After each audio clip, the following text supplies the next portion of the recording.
के निर्माण की घोषणा की थी और आज के इस शुभ दिन में हमारे देश के माननीय प्रधानमंत्री जी ने इन 75 डीबीओज़ को देश को समर्पित किया है। ये डीबीओज़ देश के राज्यों जो सीधे बैंक को उपभोक्ताओं से डिजिटल माध्यम से जोड़ता है। सबसे बड़ी बात है हमारे पास 10 करोड़ से ज़्यादा कस्टमर का हमको सपोर्ट है, तो उस सपोर्ट से हम लोग कंटिन्यूसली आगे बढ़ते जा रहे हैं। बैंक जो है अभी आपने देखा डिजिटल बैंकिंग, बैंक भी डिजिटल में आगे से आगे बढ़ता है। हमारे बैंक बैलेंस शीट को देखा तो एक लायबिलिटी प्रोडक्ट और एक असेट प्रोडक्ट होता है। लायबिलिटीज़ में हम लोग डिपॉजिट्स लेते हैं, तो डिपॉजिट में हमने हमारा बैंक में टैबलेट बैंकिंग स्टार्ट किया। उसमें क्या है कि आपको कस्टमर को बल्कि यहाँ आने की ज़रूरत नहीं है, हम कस्टमर के ऑफिस चले जाते हैं, फैक्ट्री चले जाते हैं, वहाँ उनके अकाउंट खोल देते हैं। ऑनलाइन अकाउंट ओपनिंग हमने किया। आज जो बैंक में अकाउंट खुल रहे हैं उसके आधे के आसपास अकाउंट टैबलेट बैंकिंग से खुल रहे हैं। उसमें क्या होता है, इमीडिएटली हम फोटो ले लेते हैं और अकाउंट ऑपरेट हो जाता है। तो ये लायबिलिटी साइड, इसी में करंट अकाउंट भी हम लोग खोल रहे हैं, इसी में अब आप पीपीएफ अकाउंट भी खोल रहे हैं, तो आपको डिजिटल टैबलेट के थ्रू अकाउंट ओपनिंग होता है। अगर हम एडवांस साइड की तरफ जाए, क्रेडिट साइड की तरफ जाए, तो हमारा पूरी माननीय वित्त मंत्री महोदया व आरबीआई गवर्नर हमारे साथ वॉशिंगटन डीसी यूएसए से जुड़े हुए हैं सर, और बैंकिंग व केंद्र सरकार के अधिकारियों के अतिरिक्त 75 डीबीयू से डीसी के माध्यम से केंद्रीय मंत्रीगण, मुख्यमंत्री, राज्य सरकारों के मंत्रीगण, सांसद, एमएलए और कई विशिष्ट अतिथि हमारे साथ सब जुड़े हुए हैं। मैं सेक्टर के बैंक्स हैं उनका अधिक से अधिक इस्तेमाल करें और हमें वो फाइनेंशियल सिक्योरिटी पर्सनली भी मिलती है और साथ में वो फाइनेंशियल सिक्योरिटी देश को भी मिलती है। और सबसे बड़ी बात कि बैंकिंग व्यवस्था का फ़ायदा 75 जो बैंक का रिन्यू किया गया, तो क्या कहना सबसे पहले उसको लिखा? ये 75 फाइनेंस मिनिस्टर ने बजट स्पीच आज़ादी के 75 साल में, तो 75 बैंकिंग है, डिजिटल बैंकिंग है।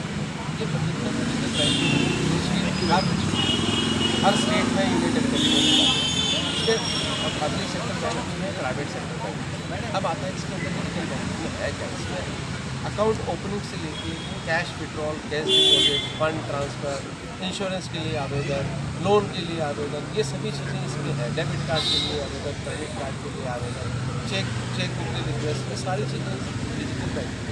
एक तरफ देश डिजिटल की तरफ बढ़ रहा है, लेकिन जो स्कैम्स हो रहे हैं, जो ज़्यादातर स्कैम्स साइबर क्राइम होता है, वो ज़्यादातर बैंकिंग की तरफ से ही होता है।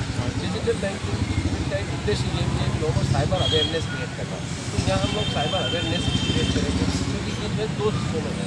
एक है सेल्फ सर्विस में, असिस्टेंट में हमारा हम खुद साइबर के बारे में बताएंगे। Do not disclose your OTP, disclose your password और अपना पिन नंबर नहीं बताएं। ये सब चीज़ें भी हम दिखाएंगे। इसकी वजह से भी साइबर सिक्योरिटी जो रिस्क कम होती है। अभी आप यहाँ देखेंगे इवन आप हमारे ATM से इवन विदाउट कार्ड भी आप कैश विड्रॉ कर सकते हैं, क्योंकि आपको OTP आपके मोबाइल बैंकिंग में आ जाएगा। आप मोबाइल बैंकिंग में आता है तो आप ऐसा नहीं कर सकते, तो आपको इवन कार्ड भी एक्सपोज करने की जरूरत नहीं है। अभी बैंक ने की चेन निकाला, उसमें आपको इवन कार्ड को भी एक्सपोज करने की जरूरत नहीं है। आपने कार्ड को दिखा दिया तो भी आपका ट्रांजेक्शन हो जाएगा। तो इसके कारण सर साइबर क्राइम तो और ज़्यादा बढ़ेगा।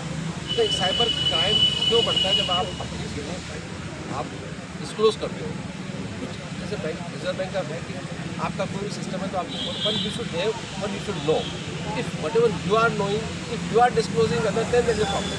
तो जो कुछ भी आपको पता है वो आप ही को पता होना चाहिए, किसी और को नहीं पता होगा, तभी तो ट्रांजेक्शन होगा। देश डिजिटल की तरफ बढ़ रहा है, लेकिन आज भी कुछ ऐसे इलाके हैं जहाँ पर इन चीज़ों को अवेयरनेस किया जा रहा है। डिजिटल के बारे में लोग जानते नहीं हैं। आपकी बात अभी आप देखो देश में UPI में 680 करोड़ ट्रांजेक्शन हो रहे हैं। अब 680 करोड़ का मतलब एक दिन में आप देखो 20-25 करोड़ ट्रांजेक्शन हो रहे हैं। अब हमारे बैंक की बात करें तो 1 करोड़ ट्रांजेक्शन, 80 लाख ट्रांजेक्शन हो रहे हैं। डिजिटाइजेशन कंट्री में बढ़ रहा है। UPI इसका एक उदाहरण है।